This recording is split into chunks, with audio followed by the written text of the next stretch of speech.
Kepala SD Negeri 1 Slamparejo, yang saya hormati Bapak Ibu Guru dari SD Negeri 1 Slamparejo dan SD Negeri 4 Kemiri yang berbahagia. Pertama-tama marilah kita panjatkan puji syukur kita terhadap Allah Subhanahu wa Ta'ala karena berkat rahmat-Nya pada pagi hari ini kita dapat berkumpul dalam keadaan sehat walafiat. Yang kedua, tak lupa salawat serta salam tetap kita curahkan kepada junjungan kita Nabi besar Muhammad SAW yang kita nanti-nantikan syafaatnya di hari akhir. Bapak Ibu sekalian, saya Intan Syahara dari SD Negeri 1 Slamparejo, calon guru penggerak angkatan 9 dari kelas 097A Kabupaten Malang. Di sini saya akan menyebarkan budaya positif di sekolah yang jadi aksi nyata dari modul 1.4 yaitu menjadi budaya positif. Nah, sebelum kita mulai, supaya kita lebih semangat, mohon berdiri semua. Jangan semua kan hafal ya dengan lagu Naik Delman. Hafal ya. Jadi kita nyanyikan bersama-sama beserta dengan gerakannya. Oke? Gerakannya seperti ini. Hari Minggu turut ayam ke kota. Naik Delman istimewa, duduk di muka, duduk di samping Pak Kusir yang sedang bekerja, mengendarai kuda supaya baik jalannya. Tupik tatik tupik tatik tupik tatik tup, tupik tatik tupik tak suara satu kuda. Jadi semakin cepat, semakin lama semakin cepat nanti seperti lagunya. Karena saya kan dari depan jadi ternyata lebih kiri. 1, 2, 3. Pada hari Minggu turut ayah ke kota, naik Delman istimewa, duduk di muka, duduk samping Pak Kusir yang sedang bekerja, mengendarai kuda supaya baik jalannya. Tupik tatik tupik tatik tupik tatik tup, tupik tatik tupik tak suara satu kuda. Tupik tatik tupik tatik tupik tatik tup, tupik tatik tupik tak suara satu kuda. Sekali lagi deh. Kamu hafal deh. Ada hafal deh. Nanti masih pemanasan deh. Monggo. 1, 2, 3. Pada hari Minggu turut ayah ke kota, naik Delman istimewa, duduk di muka, duduk samping Pak Kusir yang sedang bekerja, mengendarai kuda supaya baik jalannya. Tupik tatik tupik tatik tupik tatik tup, tupik tatik tupik tak suara satu kuda. Tupik tatik tupik tatik tupik tatik tup, tupik tatik tupik tak suara satu kuda.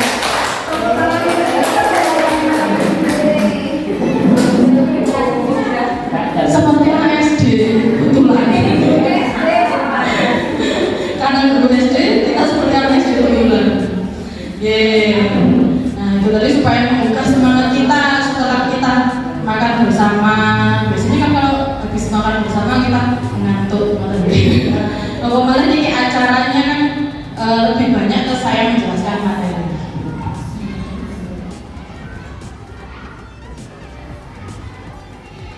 Nah, budaya positif ini sebenarnya sudah sering kita lakukan Bapak Ibu.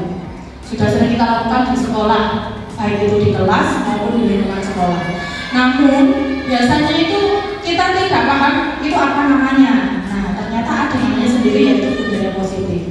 Dari kata budaya yang jelas dari keseharian anak-anak yang kita ajarkan yang tentunya bernilai dengan positif. Dari budaya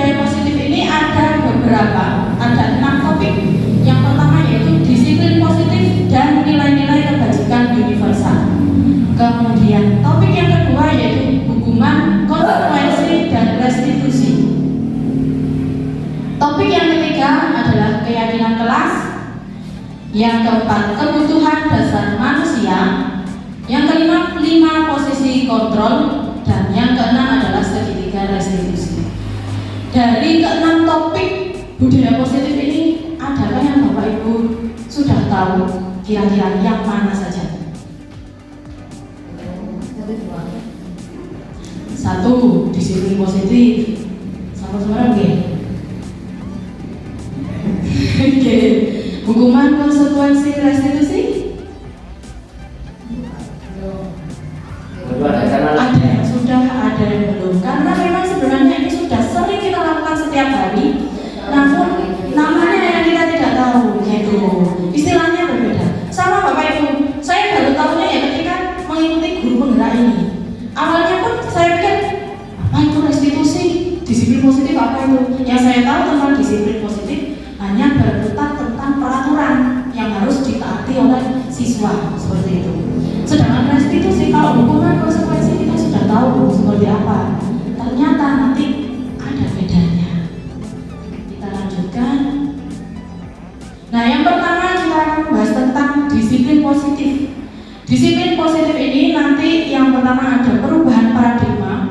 Jadi dari paradigma yang kita tahu tentang disiplin itu apa, akan berubah. Yang tadinya disiplin itu berupa hal-hal yang menurut kita mungkin negatif, bisa dikatakan negatif karena sangat merugikan siswa sebenarnya, akan menjadi ke nilainya sangat positif.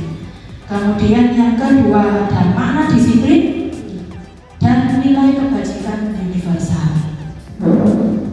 Perubahan paradigma yang kita ketahui selama ini mulai dari kita di bangku kuliah, yang sering kita dengar adalah stimulus respon. Betul? Oke. Itu kalau tidak salah di mata kuliah ini yang peserta didik itu ada stimulus respon. Jadi bagaimana kita memberikan tindakan kepada siswa, nanti responnya akan seperti apa. Nah, stimulus respon ini nilainya banyak yang negatif ternyata. Untuk itu, maka kita harus merubahnya ke teori kontrol. Karena kita sudah melaksanakan kurikulum merdeka, yang berarti harus memerdekakan murid, juga memerdekakan gurunya. Jadi supaya kita ketika mengajar, murid itu tidak merasa terbebani. Wah, aku dikasih tugas lagi. Wah, dikasih aturan lagi sama guru. Gurunya galak, nah seperti itu. Tapi ketika dengan adanya teori kontrol ini, yang mana teori kontrol ini akan kita bahas. Sekarang saya beri satu gambaran, semisal dengan bergabung dua-dua tadi, bisa satu bangku tadi. Coba tangan-tangannya digenggam seperti ini. Seakan-akan dengan membawa sesuatu yang sangat berharga, entah itu cincin emas dengan pun dipegang tadi. Nah, terus tangan yang di samping dengan berusaha membukanya. Coba dibuka Bu. Ya, nah misal kuning untuk buatan gini. Nah, Bu Venta jangan coba buka tangannya kuning seperti ini.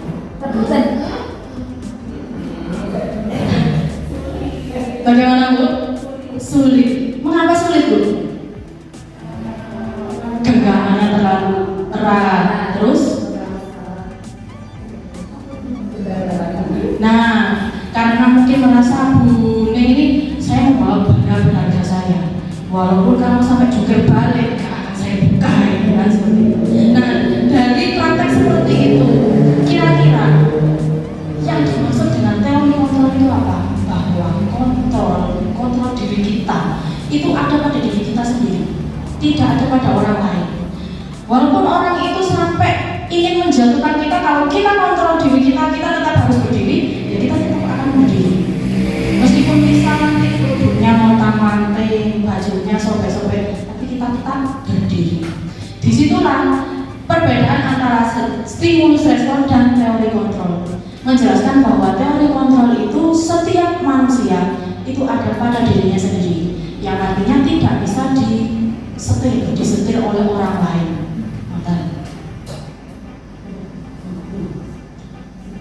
Nah, dari stimulus respon yang pertama, realitas kebutuhan kita sama, menganggapnya seperti itu, bahwa kebutuhan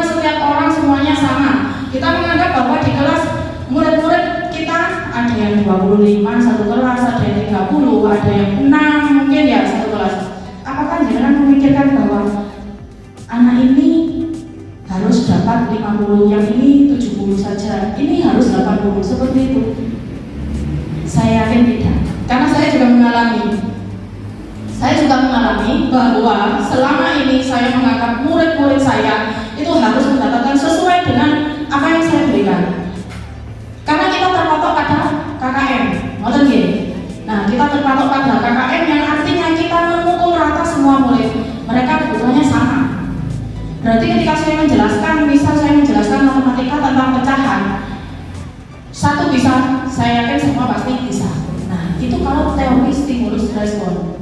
Tetapi jika teori kontrol, realitas atau kebutuhan kita itu berbeda. Yang artinya setiap murid memiliki kebutuhannya masing-masing, memiliki kemampuannya masing-masing. Tidak sama satu orang dengan orang yang lain. Karena manusia itu pada dasarnya itu unik, berbeda. Walaupun sama-sama makan nasi, sama-sama minumnya air putih, tapi kebutuhannya berbeda. Kemudian di stimulus respon yang kedua, semua orang melihat hal yang sama, padahal setiap orang memiliki pandangan yang berbeda. Misalkan Bu Sundari, guru yang baru di sini ngoten. Kalau tetangganya nih, oh Bu Sundari, kok enak diulang Bu Sundari ngoten. Tapi yang tetangganya yang di barat jalan, ya apa ya Bu Sundari, kan pasti berpikir seperti itu. Itulah yang menyatakan bahwa pandangan setiap anak itu akan berbeda. Itu berdasarkan teori kontrol. Kemudian yang ketiga, kita mencoba mengubah orang agar berpandangan sama dengan kita. Tapi pada teori kontrol itu tidak bisa. Kita tidak bisa mengubah pandangan orang, tapi kita bisa mengontrol pandangan kita sendiri. Pada teori kontrol, kita diajarkan untuk berpandangan positif pada orang lain. Memang setiap orang itu memiliki kesempatan untuk berbuat salah, memiliki kesempatan untuk berperilaku negatif. Tapi bagaimana cara kita merubah bahwa pandangan kita terhadap orang itu tidak mungkin setiap orang itu akan salah terus. Pasti suatu saat akan ada benarnya. Gitu. Kemudian perilaku buruk dilihat sebagai suatu kesalahan. Tetapi pada teori kontrol, setiap perilaku memiliki tujuannya masing-masing. Jadi walaupun dia bersalah, dia punya alasan mengapa dia melakukannya. Siswa bolos seperti itu, mengapa bolos? Pasti ada alasannya. Kadang kita tidak terima, kamu belajar bolos saya, lawain itu Bu saya sakit. Ada sakit apa? Guru ini lawain yo iso mlebu. Nah, seperti itu. Padahal dia ada alasannya sendiri. Kita tidak tahu sakitnya sakit apa. Entah dia bisa sampai ke rumah sakit atau tidak, seperti itu. Orang lain bisa mengontrol saya, tetapi pada teori kontrol yang seperti saya jelaskan di awal tadi, bahwa kontrol diri hanya ada pada diri kita sendiri. Selanjutnya makna disiplin. Nah, di sini makna disiplin menurut Ki Hajar Dewantoro. Di sini di mana ada kemerdekaan, disitulah harus ada disiplin yang kuat. Berarti jika ingin siswa tersebut merdeka, maka dia juga harus disiplin. Namun disiplin yang dimaksud di sini adalah kalau kita tidak bisa disiplin berdasarkan diri kita sendiri, artinya kita harus didisiplinkan orang lain. Itu menurut Ki Hajar Dewantoro. Dari pemikiran Ki Hajar Dewantoro dan pemikiran Diane Gosen ini menganggap bahwa disiplin itu berasal dari bahasa Latin yaitu disiplina, yang artinya mengatur. Diambil kesimpulan dari dua pemikiran tersebut bahwa disiplin itu sebagai bentuk kontrol diri yang belajar untuk mengontrol diri agar dapat mencapai suatu tujuan yang mulia. Yang artinya setiap disiplin diri atau disiplin positif itu tujuannya pasti sangat mulia.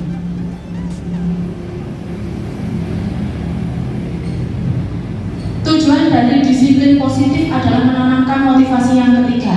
Nah, di sini saya belum membahas tentang teori motivasi. Motivasi pada setiap orang itu ada tiga. Yang pertama, dia akan disiplin karena takut akan dihukum. Yang kedua, dia ingin disiplin karena ingin mendapat pujian. Kalau saya disiplin, nanti saya disanjung sama guru. Gitu. Nah, yang ketiga ini adalah motivasi yang keluar dari dirinya sendiri dengan dia menghargai dirinya sendiri.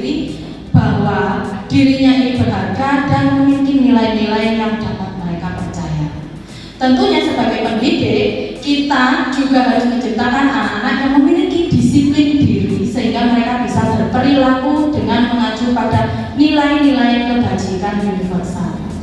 Yang nantinya disiplin positif ini akan muncul dari dirinya sendiri tanpa dia merasa bersalah, tanpa dia merasa tidak aman.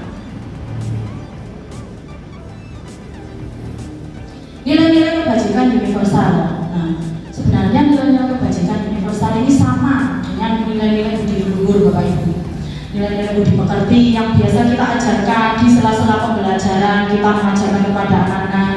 Kalau sama guru harus yang sopan, lewat di depan kantor, jangan berteriak-teriak, ketemu di sama guru, salim. Nah, sama seperti itu, hanya namanya saja berubah menjadi nilai-nilai kebajikan yang artinya dengan universal. Kalau digabung dengan universal ini, nilai-nilai kebajikan ini tidak memandang bahwa siswa tersebut dari ras mana saja, dari suku mana, latar belakangnya itu tidak dipandang.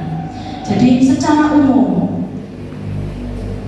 nilai-nilai ini juga merupakan payung besar dari sikap dan perilaku kita, atau nilai-nilai ini merupakan fondasi utama kita untuk berperilaku di kehidupan dan masyarakat. Nah, nilai-nilai kebajikan universal ini sudah banyak dikenal oleh beberapa institusi atau organisasi pendidikan. Yang paling kita kenal adalah profil pelajar Pancasila yang sekarang sedang digaung-gaungkan dalam kurikulum Merdeka.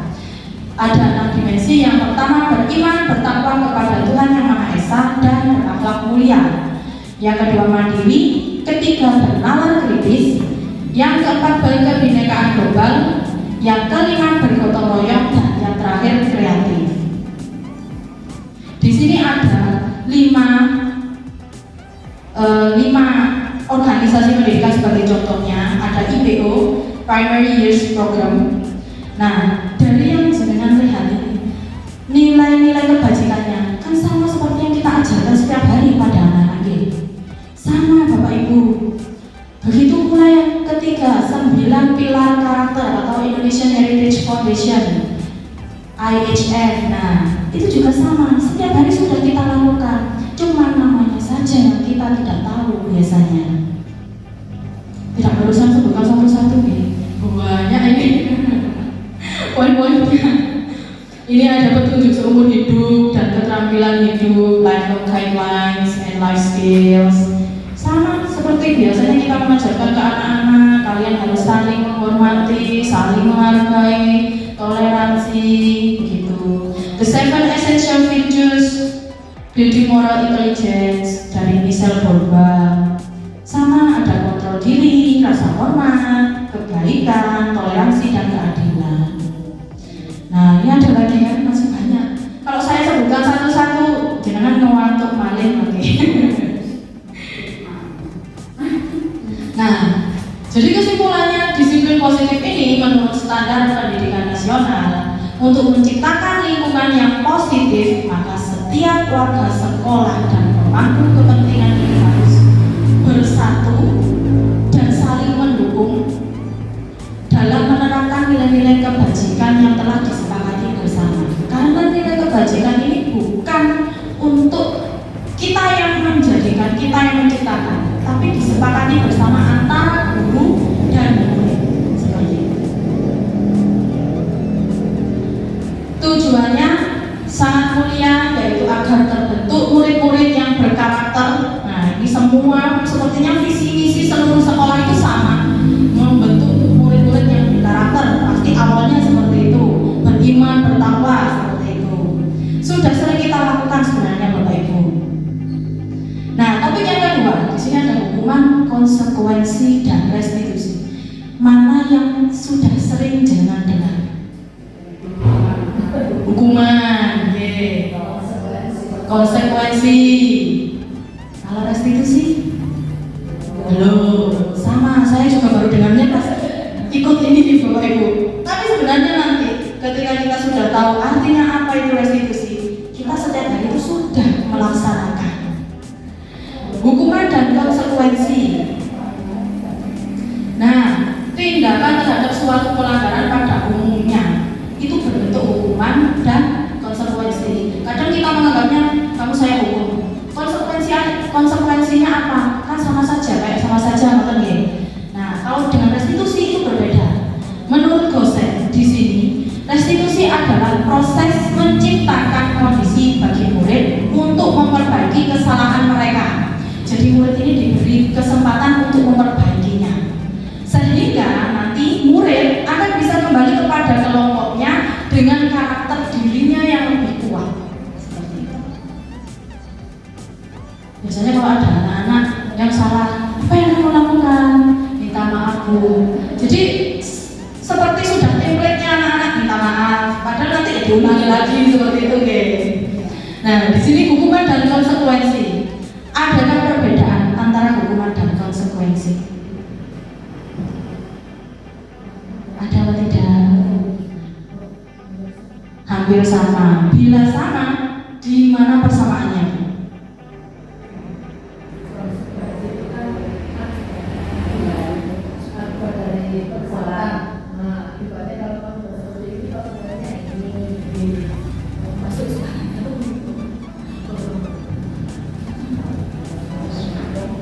Menurut saya antara hukuman dan konsekuensi itu hampir sama. Kalau hukuman kan akibat dari tindakan kesalahan yang kita lakukan, ada hukuman atau sanksi. Kalau konsekuensi ya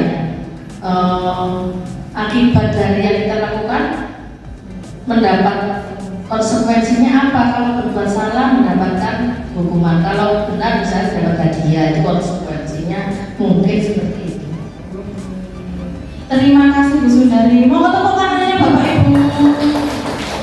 Ya, ada yang benar namun kurang tepat. Karena kita belajar bersama ya. Di sini saya bukan yang paling bisa, karena saya juga sama-sama masih belajar. Jadi antara hukuman dan konsekuensi itu hampir sama ya, tapi berbeda. Kalau hukuman ini dia lebih cenderung memberikan suatu tindakan yang merugikan ke murid. Contohnya, jika seorang murid ini lupa membawa buku, biasanya kan lupa membawa buku, atau yang paling sering gampang pun di kelas rame, saya beri tugas, Bu Guru masih ada keperluan ke kantor, tadi sudah dijelaskan, kerjakan nomor 1 dan 2 misalnya.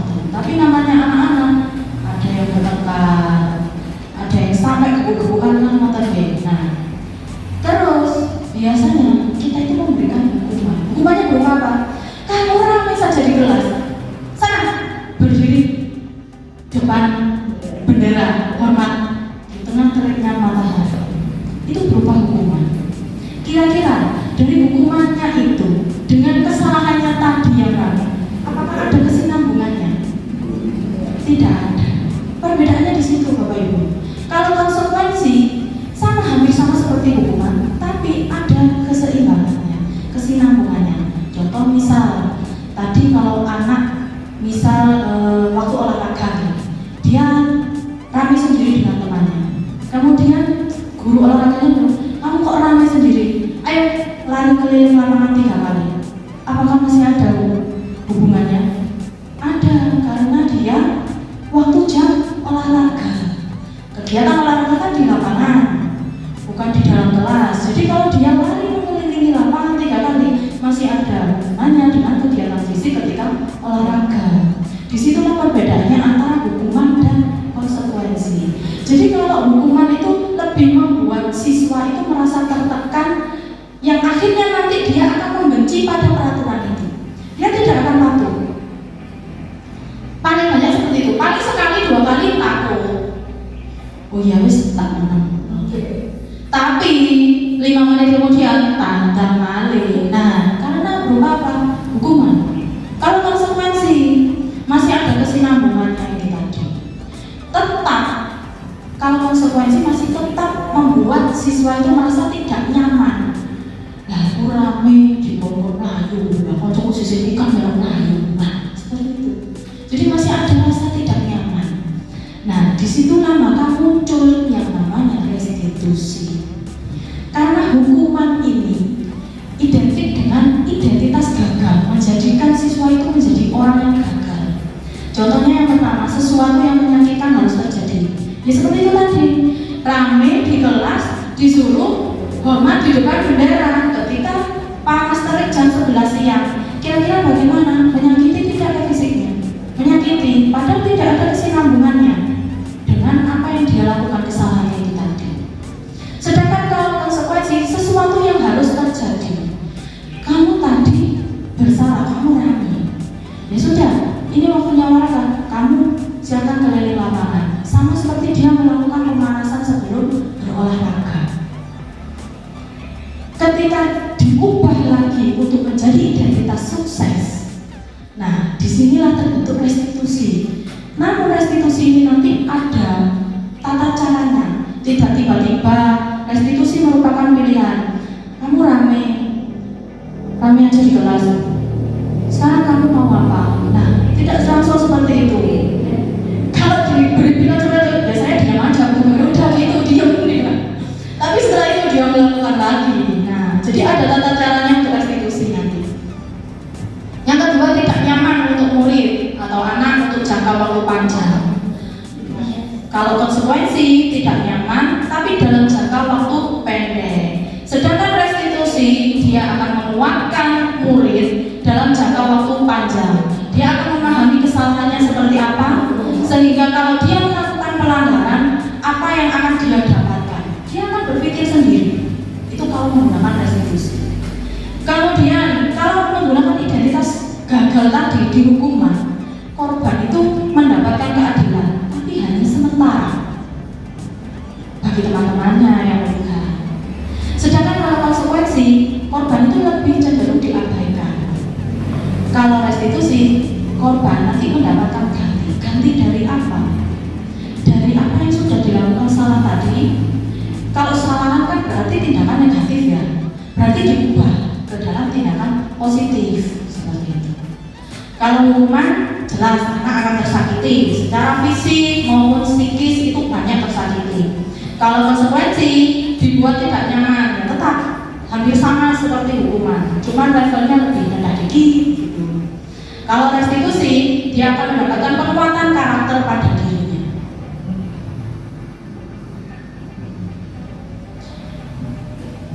Nah, ini contohnya. Misal untuk hukuman yang poin ke 1, 2, 3, 4, peraturannya adalah kalau guru sedang menjelaskan kalian tidak boleh rame. Itu adalah peraturan. Jadi kamu harus tertib diam. Itu adalah peraturan.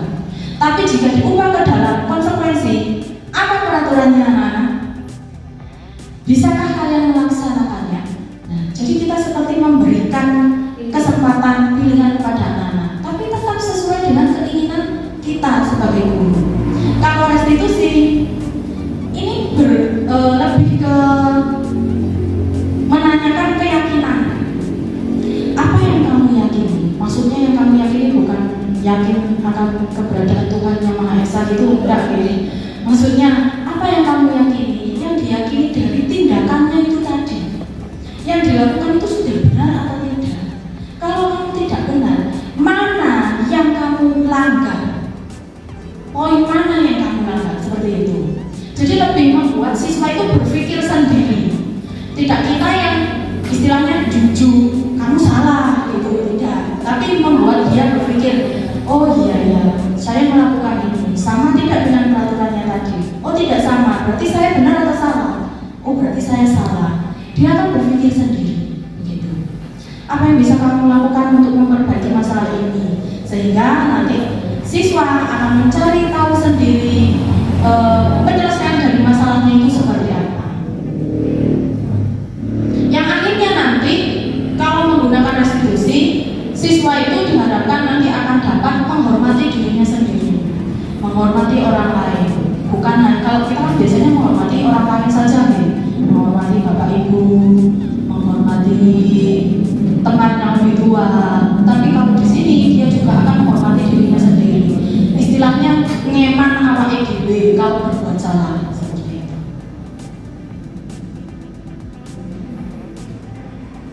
Kalau hukuman tadi tentunya sangat negatif karena dengan kalimat awas kalau kamu melakukan lagi ya, nanti awas kamu ya. Nah, ada kata awas, nah, awas, nah.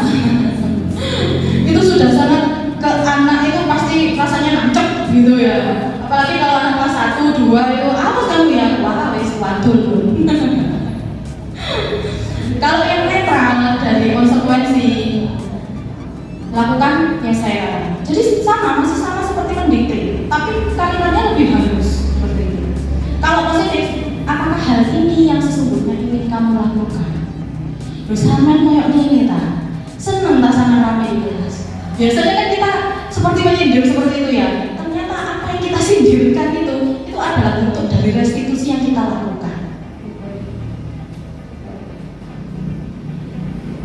Kalau dengan kalimat yang negatif tadi, dengan hukuman tadi akan membentuk konsep diri yang sangat buruk, yang tentunya anak itu akan membenci dengan gurunya, membenci dengan peraturannya. Oh, sampai kapanpun, sampai lulus pasti hafal. Aku pengen tahu dihukum tapi gue intan. Rambutku tahu dipetali yang intan. Jelas nih, pasti hafal. Dan akibatnya ketika dia terjun ke masyarakat, padahal kita sebagai guru, kalau sudah selesai keluar kelas ya udah selesai lagi. Tapi bagi anak tidak.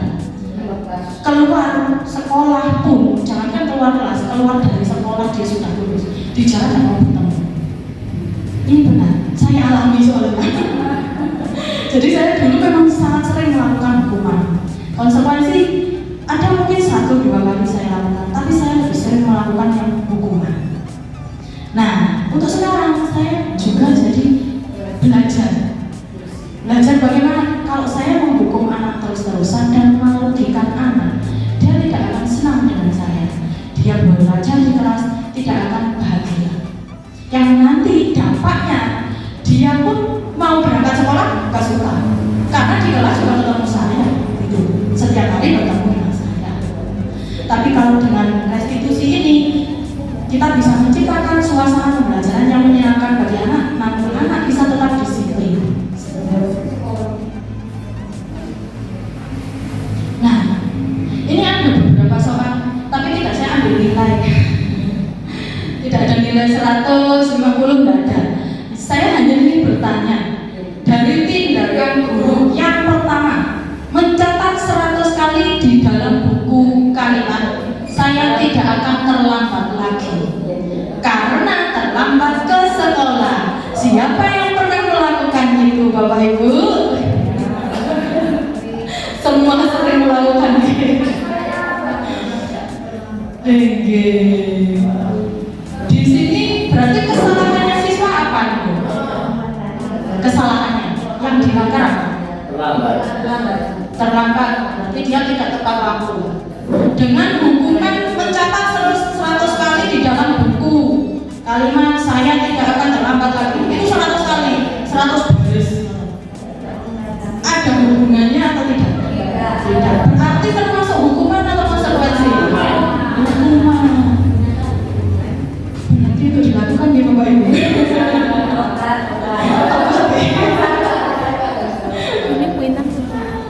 Sekarang yang kedua, lari mengelilingi lapangan basket 2 kali karena terlambat hadir di sekolah. Hukuman. Karena terlambat, oke, hukuman. Karena mungkin itu waktunya pelajaran matematika, ya, tidak cocok kalau disuruh lari. Kalau berarti kalau misal kita memberikan konsekuensi yang masih ada hubungannya, misal waktu itu pelajaran matematika, dia terlambat. Berarti konsekuensinya apa, mulai? Dasar kalian. Aslinya kalau sampai sedanten, mungkin. Kemudian yang ketiga, membersihkan coretan yang dibuatnya di meja tulis. Konsekuensi. Mengapa konsekuensi, Pak? Ya benar, karena bertanggung jawab pada yang dia lakukan. Kalau kamu mencoret, berarti harus menghapus. Seperti itu. Sakit ya. Kemudian yang keempat, murid diminta untuk push up 15 kali karena tidak menggunakan masker ke sekolah. Hukuman. Nah, mau tentang masker mungkin dikengin push up kan enak pelariannya ini. Menggantikan kertas tugas teman yang telah dicoret-coret. Konsekuensi. Berjemur di lapangan basket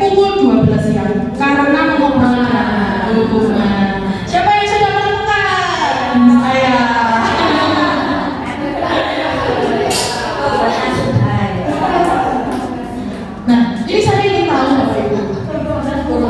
Mungkin sama seperti saya. Nah ini saya ingin tahu Bapak Ibu melakukan hukuman seperti itu sebenarnya alasannya apa? Biar cerah. Biar cerah. Tahu kesalahannya. Lalu setelah diberi hukuman bagaimana anak-anak? Mengulangi lagi. Tidak akan cerah. Konsekuensi itu kan umpamanya itu pajak, rambut pajak, konsekuensinya kan dulu potong, ya. Tapi setelah berulang kali tidak dikerjakan karena akhirnya dipotong. Apakah termasuk hukuman atau konsekuensi? Kalau di pedal itu sebenarnya menyakiti secara psikisnya, itu termasuk hukuman. Nah, di dalam restitusi kita tidak boleh melaksanakan hukuman atau menyakiti siswa. Kalau terjadi seperti itu, anak sudah diingatkan, istilahnya tidak mempanggil, tidak menghiraukan. Jawabannya cuma satu Bapak Ibu, lakukan terus. Jadi diberitahu terus sampai dia benar. Ya betul. Dia nanti terus. Saya beri uang nggak mau. Diberi uang nggak mau. Diantar Pak.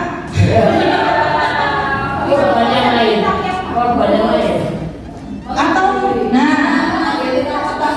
kira-kira jenengan sudah tahu apa belum? Mengapa dia tidak mau? Diberi uang tidak mau. Nopo? Nunggu hari. Iya. Hari potong rambut, cari hari buat sesuai hari rabi.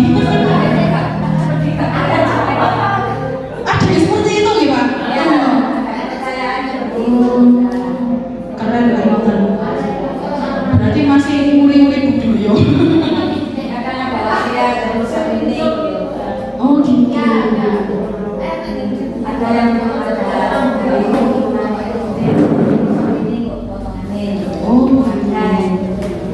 jadi berdasarkan kepercayaan.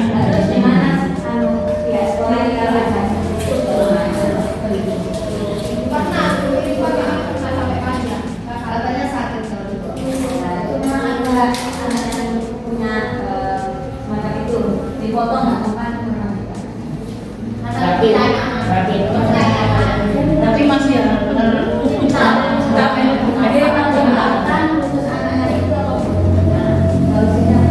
Nah, monggo Bapak Ibu ada yang bisa menjawab. Berhubungan dengan kepercayaan ini agak susah gitu. Nah, kembali ke kontrol diri tadi. Kalau anak tidak mau mengontrol dirinya, memang boleh percaya dengan adat itu boleh Bapak Ibu. Tapi ya namanya jangankan untuk sekolah kita ada peraturan, kita hidup pun di rumah itu ada peraturannya. Gimana mau betul? Habis makan piringnya taruh di wastafel di belakang, suruh cuci. Nah itu termasuk peraturan. Tapi karena sudah sering kita lakukan, akhirnya sudah menjadi kebiasaan. Nah, disitulah berarti masih ada.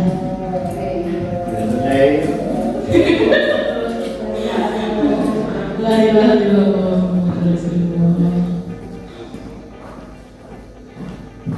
Oke, berarti disitulah apa namanya peran kita sebagai guru, bagaimana caranya menumbuhkan kontrol diri yang baik bagi murid kita.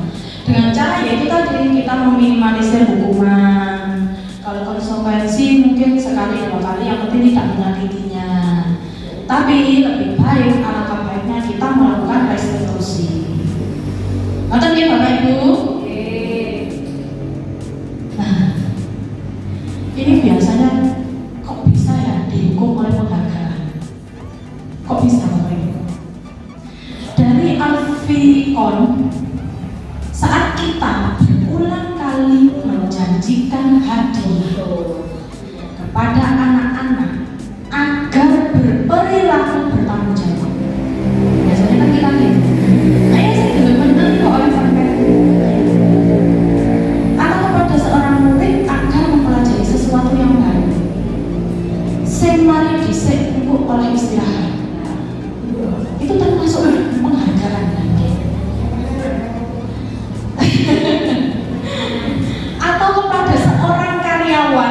agar melakukan pekerjaan yang berkualitas. Berarti kita sedang berasumsi bahwa mereka tidak dapat melakukannya tanpa adanya penghargaan. Iya. Jadi penghargaan itu bisa berupa positif, bisa berupa negatif. Iya, nanti dia tidak akan disiplin sesuai dengan hatinya sendiri. Nah, di sini jawabannya mengapa demikian? Karena nanti akan berpengaruh jangka pendek dan jangka panjangnya.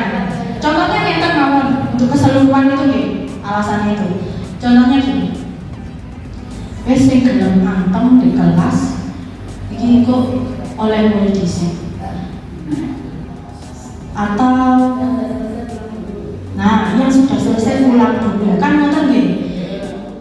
Kalau anak yang bisa, jelas dia pasti pulang dulu. Mungkin kan? Kalau tidak bisa, apalagi yang nggak bisa ini 10 anak, waduh, badengan nunggu sampai jam berapa? Ngoten kan nggih. Yang artinya penghargaan ini membuat anak itu menjadi malas. Malasnya gimana? Bagi yang tidak bisa itu tadi, yang di bawah KKM ngoten nggih. Itu nanti akan malas. Ala paling aku yang boleh kali maneh. Mesti ngoten. Tapi bagi anak yang sudah bisa, wah coba cepet aja karena dia pasti enggak mau pulang. Kemudian bisa menurunkan kualitas anak. Anak yang sudah bisa tadi, karena tadi aturannya dia sudah bisa pulang duluan, yang sudah selesai pulang duluan, menurunkan kualitasnya. Yang akhirnya dia nggak rasa sak-saking dengan dia. Nah, yang penting selesai. Nah, ini ada murid saya seperti itu juga sama, seperti itu. Akhirnya ya wes pokok mari, gak ngerti bener apa enggak, wes nggak boleh gitu. Akhirnya jadi menurunkan kualitas anak. Lalu kalau sudah seperti ini, bolehkah kita memberi penghargaan?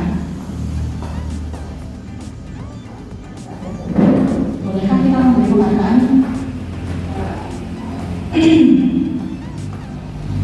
Pada dasarnya sebenarnya kita boleh Bapak Ibu memberikan penghargaan.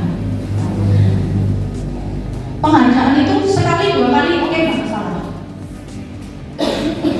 Kalau kita biasanya itu menganggap itu reward, misal kalau di kelas 1 mungkin yang dapat 100 itu nanti dapat gitar, nah memang bisa menumbuhkan keinginan anak untuk menyelesaikan lebih dulu. Tapi lama-lama, karena kita tidak bisa mengontrol semua anak, pasti bisa semua. Lama-lama nanti mereka akan ketergantungan. Yang artinya, Bu saya sudah dapat 100, mana bintangnya, mana hadiahnya, seperti itu.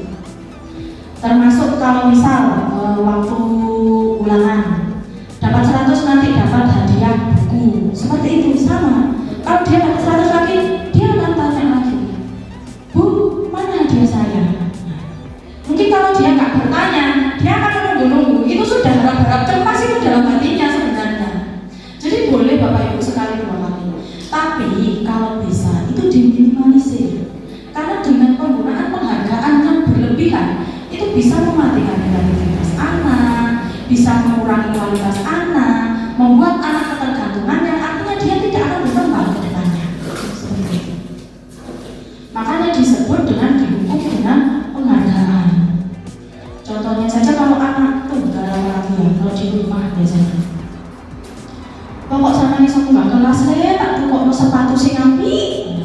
Pokok sananya oleh biji HP tak belikan HP. Nanti anak itu jadinya seperti apa? Sering minta sama orang tuanya, jadi manja. Ya karena apa? Penghargaannya berlebihan. Kita boleh meluapkan kasih sayang kita kepada anak dengan memberikan penghargaan, tapi jangan terlalu sering. Istilahnya kita ada intervalnya. Misal hari ini diberi penghargaan, nanti 2 minggu lagi.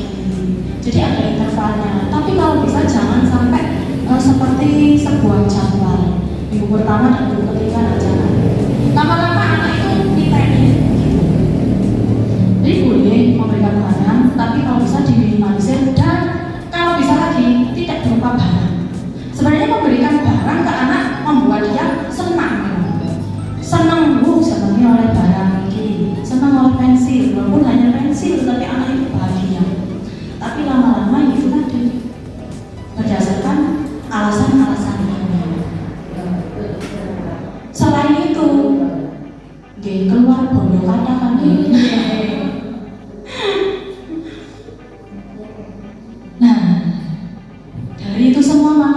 adalah sebuah restitusi. Restitusi merupakan sebuah pendekatan untuk menciptakan disiplin positif, yang artinya kita pertama menggali dulu alasannya dari siswa, mengapa melakukannya. Kemudian kita mengajak siswa itu berpikir, benarkah yang aku lakukan? Dan yang terakhir, kita mengajak dia untuk berpikir lagi, kalau sudah seperti itu, apa yang bisa kamu lakukan? Ya seperti itu tadi, kalau anak-anak bertengkar, Bagas, lah kamu kok tukaran ambil Rehan? Ya apa? Rehan kok kebui, nangis Rehan. Ya Bu, saya minta maaf. Nah, karena akhirnya pikirnya seperti itu. Tapi ya jangan minta maaf saja, nanti diulangi lagi, teman-teman. Ada caranya nanti. Nanti di yang terakhir. Poin ketiga adalah keyakinan kelas. Ada yang tahu bahwa itu keyakinan kelas itu apa? Ya, mungkin berdua. Oh, dia yakin. Percaya. Di sini keyakinan kelas dan peraturan kelas adalah hal yang sama. Betul atau salah? Kita lihat jawabannya. Salah.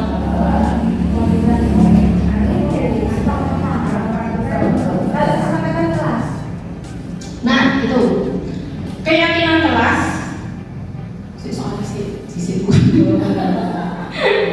Keyakinan kelas berlandaskan nilai-nilai kebajikan atau prinsip universal. Betul atau salah?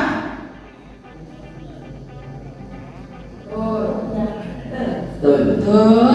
Ya, betul.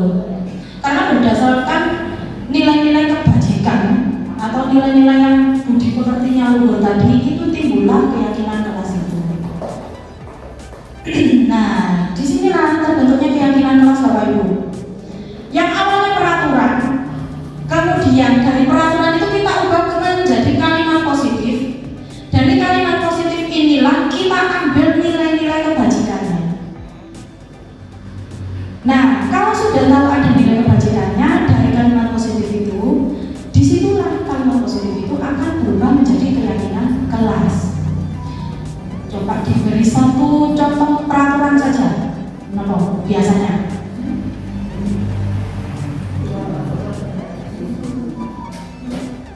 Kemarin masuk kelas minta izin guru. Itu sudah positif, langsung jadi positif. Kalau yang peraturan itu begini Bapak Ibu ya. Jadi kalau peraturan itu berisi kalimat yang negatif, biasanya berupa larangan. Jadi yang tidak boleh atau dilarang atau harus, wajib. Nah, walaupun kata wajib yang artinya harusnya positif, dia bisa jadi negatif ketika menjadi peraturan. Contohnya, tidak boleh terlambat. Nah, kalau dari tidak boleh terlambat tadi, tidak boleh terlambat ke sekolah. Kalau diubah ke kalimat positif berarti hadir tepat waktu. Berarti nilai kebajikannya apa? Disiplin. Apalagi? Tanggung jawab, bisa. Jadi dari satu kalimat positif itu bisa mengandung banyak kalimat atau nilai-nilai kebajikan Bapak Ibu. Contohnya kalau dilarang membuang sampah sembarangan seperti itu, kalimat positifnya adalah buanglah sampah pada tempatnya. Sedangkan nilai kebajikannya adalah kebersihan, tanggung jawab, karena dia bertanggung jawab atas kebersihan lingkungannya juga.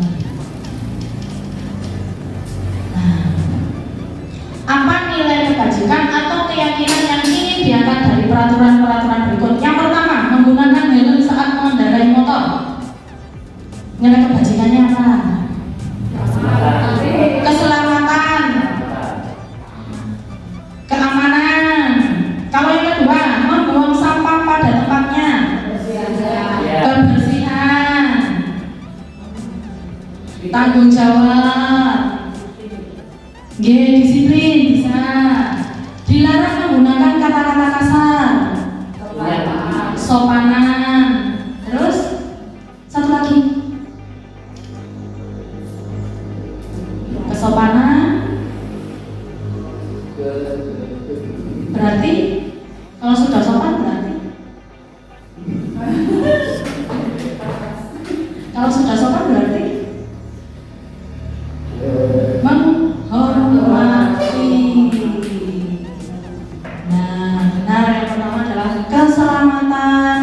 Yang kedua, menjaga kebersihan. Yang ketiga, bersikap positif atau hormat. Berarti dari nilai kebajikan sama sebenarnya cuma ada kata gitu. Kalau keyakinan tadi yang Bune katakan, apa bedanya dengan kesepakatan kelas ya? Nah, kalau keyakinan ini berasal dari keyakinannya siswa. Kalau kesepakatan itu biasanya masih idenya dari guru saja. Kemudian diminta siswa untuk sepakat. Tapi kalau keyakinan, kita biarkan anak-anak menuliskan keinginannya. Kemudian mereka berdiskusi satu kelas, benar tidak? Ini sepakat? Sudah yakin? Kalau sudah, ditempelkan di papan tulis misalnya begitu. Nanti kalau sudah, guru fungsinya atau tugasnya nanti adalah membuat rangkumannya, kemudian ditempel di kelas, yang supaya nanti anak-anak semua bisa membacanya.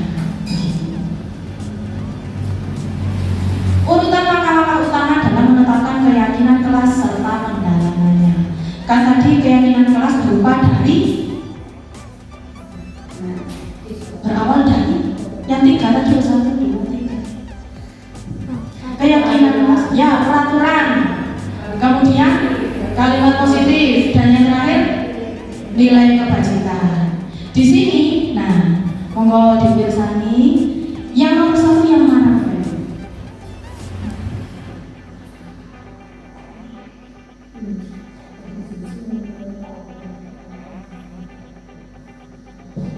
Tadi kan berupa peraturan dulu, berarti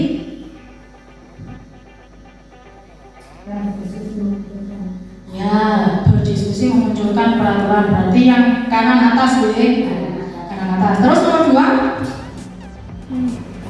Nomor bawah, kanan bawah, ada peraturan menyalikan peraturan-peraturan mengubah. Yang ketiga menyatukan dari peraturan ke kalimat positif, kemudian ke nilai kebajikan. ya, menyalikan peraturan menjadi nilai-nilai kebajikan. Keempat,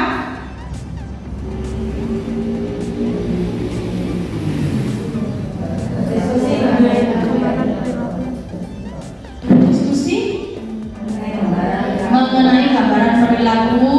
G5, berdiskusi mengenai peran seluruh warga kelas. 6, meninjau ulang. Kita cek satu persatu. Yang pertama, benar, adalah berdiskusi memunculkan peraturan dulu, karena keyakinan kelas itu berawal dari peraturan. Kemudian yang kedua, mengubahnya menjadi kalimat positif. Dan yang ketiga, mencari nilai kebajikannya. Keempat, berdiskusi mengenai gambaran perilaku. Yang kelima, mengenai peran seluruh warga kelas. Dan yang terakhir, meninjau ulang keyakinan kelas dari waktu ke waktu. Bapak Ibu, semua sudah bisa sebenarnya. Monggo ikut guru ya. Kok ketawa Bu? Kan sudah bisa. Penuh.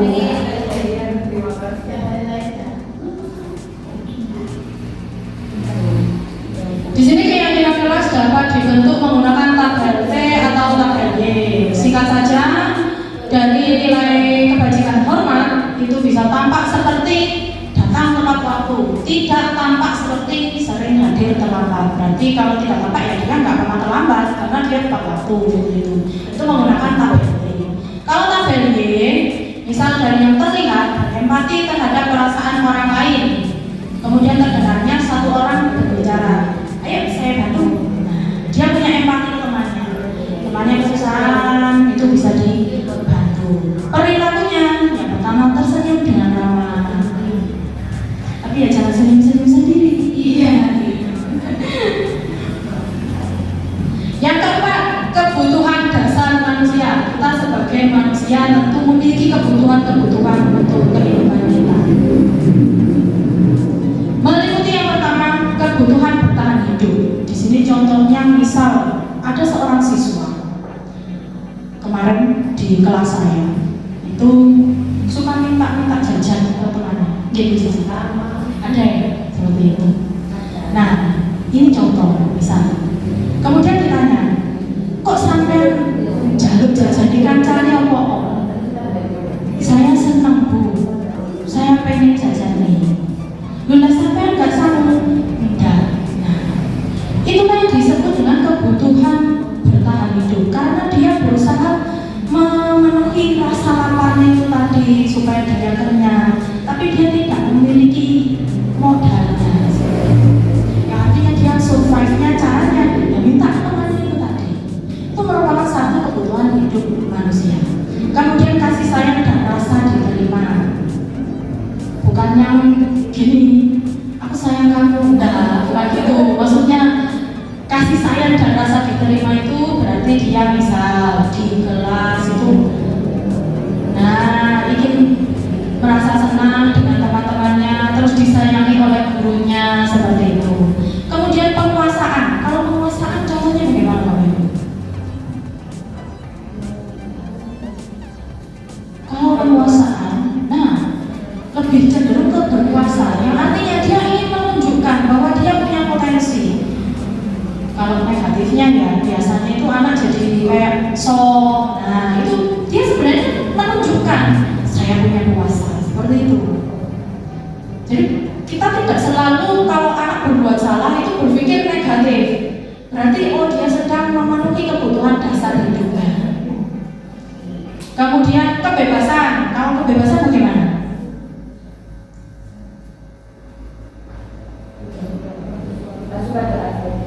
Ya, kebebasan tidak suka diatur. Bu, saya mau kerjakan di luar kelas saja. Apakah termasuk kebebasan? Termasuk kebebasan. Karena tidak melulu yang namanya belajar itu hanya di dalam kelas. Kemudian yang terakhir adalah kesenangan. Contohnya gimana bisa? Kalau kesenangan?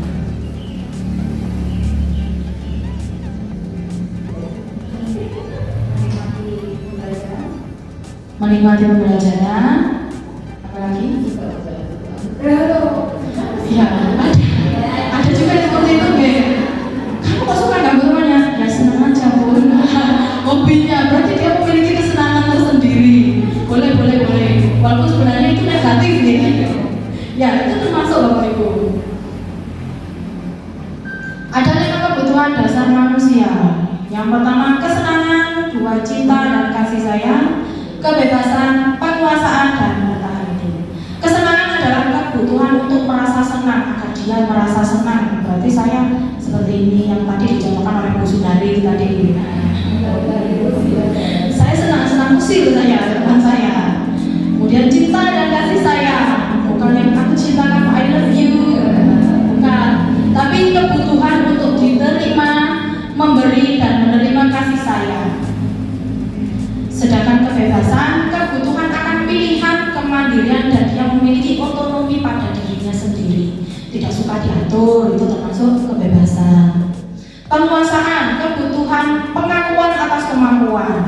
Kalau dia tadi misal jadi sok di kelasnya, teman-temannya harus mengikuti aturannya, berarti dia butuh pengakuan bahwa kamu hebat. Dia butuh diberitahu seperti itu, disanjung berarti. Berarti kalau sudah disanjung ya dia cerita loh nanti. Kalau masih bandel gimana? Video di restitusi aja ya, jangan dihukum. Kemudian yang terakhir bertahan hidup, ini berupa kebutuhan fisiologis dari rasa lapar tadi dan psikologis memiliki rasa.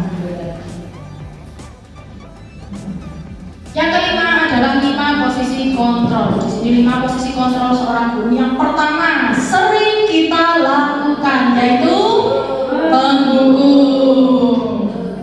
Kalau yang kedua pembuat merasa bersalah. Kalau penghukum kan kita sudah tahu ya. Ayo, mana? Dengar apa? Beneran hormat. Suara gitu, saya kayak gitu ya. Kemudian pembuat merasa bersalah. Kalau pembuat merasa bersalah berarti bagaimana?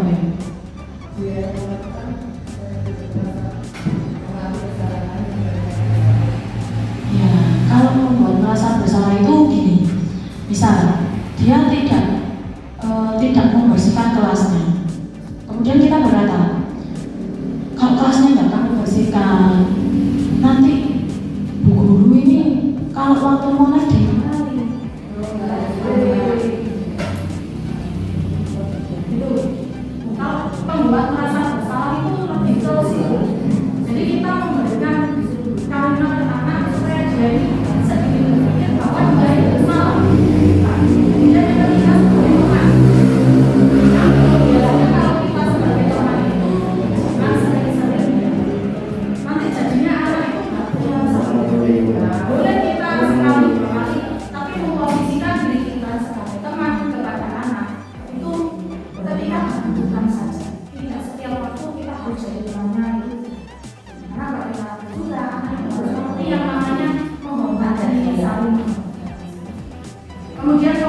Dengan cara yang tadi, misal anak bersalah tadi, kok bisa kamu benar, kamu bisa begitu, kok bisa kamu benar, mengapa, apa yang dia lakukan sampai kamu marah.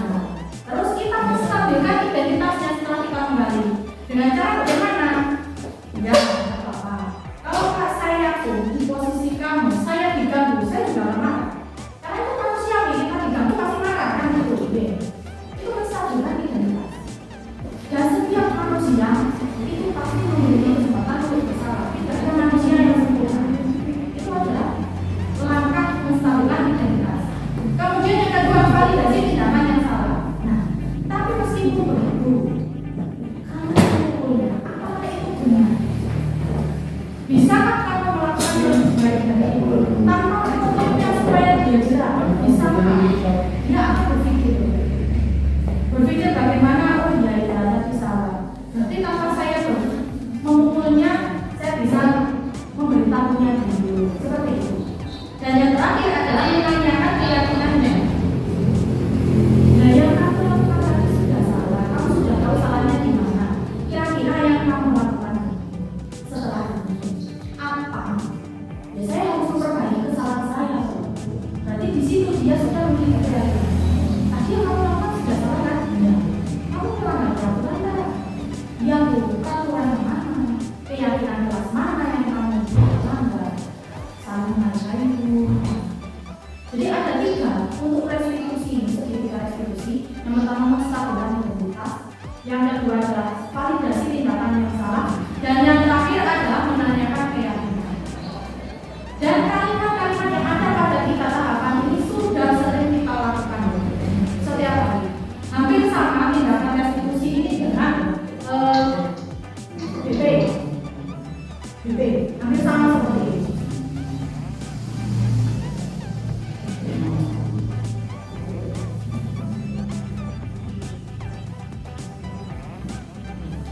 Menstabilkan identitas ini tujuannya untuk mengubah identitas anak dari yang gagal itu tadi menjadi identitas yang sukses. Kemudian contohnya bagaimana? Buat salah tidak apa-apa. Di kalimat contohnya begitu. Saya juga pernah mengalami kesalahan seperti kamu. Saya ingin mencari solusi, bukan siapa yang salah. Jadi kita kalau ada anak kesalahan itu kita mengucapkannya atau membuat dia seperti harus mengakui kesalahannya dengan kalau di kriminal itu di listrik tidak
Hari ini saya akan mengajak kalian untuk membuat keyakinan kelas.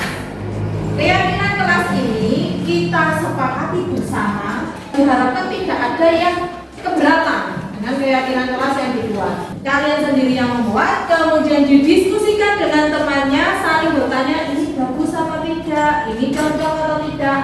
Kalau sudah disepakati, kemudian dikumpulkan, ditulis di sticky note, nanti ditempel di sini. Paham? Berikutnya saya ingin tahu, ada yang tahu keyakinan kelas itu apa? Tidak ada yang tahu. Jadi keyakinan kelas itu yang biasanya kalian pahami adalah peraturan. Tapi apa bedanya dengan peraturan? Keyakinan kelas ini menggunakan kalimat-kalimat yang positif, yang artinya tidak akan membebani kalian ketika membacanya.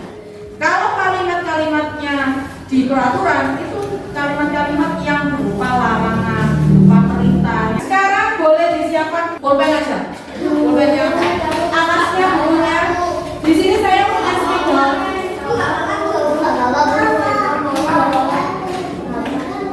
Gak apa-apa, ini saya sudah menyediakan. Di sini kan tidak berkelompok, jadi nanti kalian berdiskusi dulu membuat keyakinan kelasnya. Silakan berdiskusi dengan teman-temannya. Setiap orang harus menemukan satu keyakinan kelas.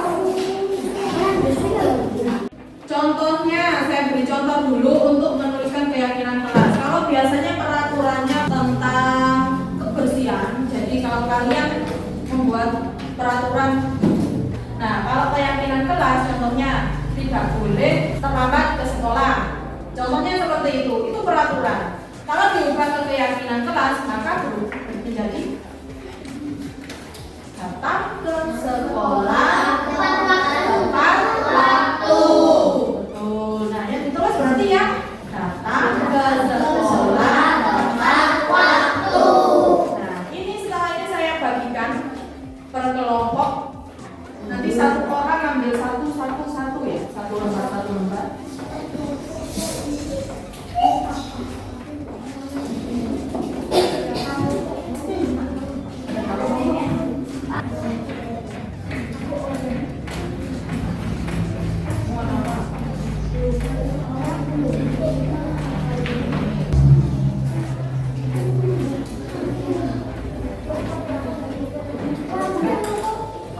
Dibagikan satu persatu dulu. Gak apa-apa, taruh di kelompoknya dulu.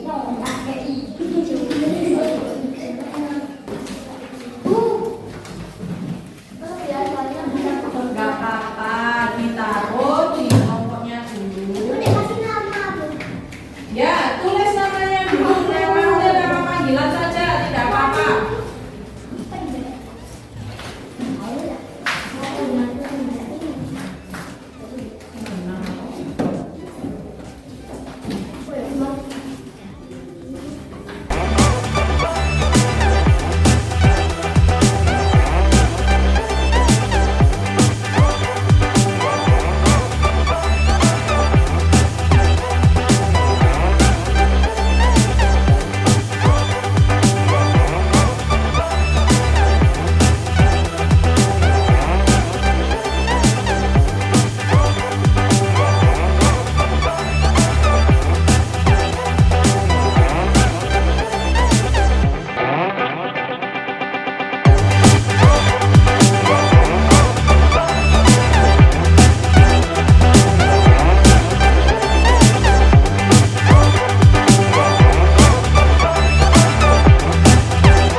Membacakan di depan. Oh iya, ayo. Bacakan kelas saya mulai dari sini. Nggak usah langsung ini aja. Keyakinan kelasnya. Saling menghormati guru. Oke, berarti kalau saling menghormati guru, artinya kalian harus berkata yang baik, yang sopan. Setuju?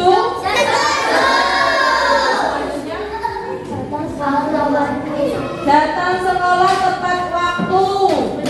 Menghormati teman. Menghormati teman. Contohnya menghormati teman apa? Saling menyapa. Menyapa. Terus Tidak pilih-pilih teman. membantu, tidak memilih teman. Setuju? Terima kasih Rea. Baik, dengan begini keyakinan kelas kita sudah tercapai, sudah kita bentuk. Nanti akan Bu Intan buatkan rangkumannya, kemudian kita tempelkan di kelas supaya semuanya bisa membacanya. Terima kasih sudah bekerja sama hari ini. Semoga yang kita buat hari ini bisa kita lakukan setiap hari dan tidak ada yang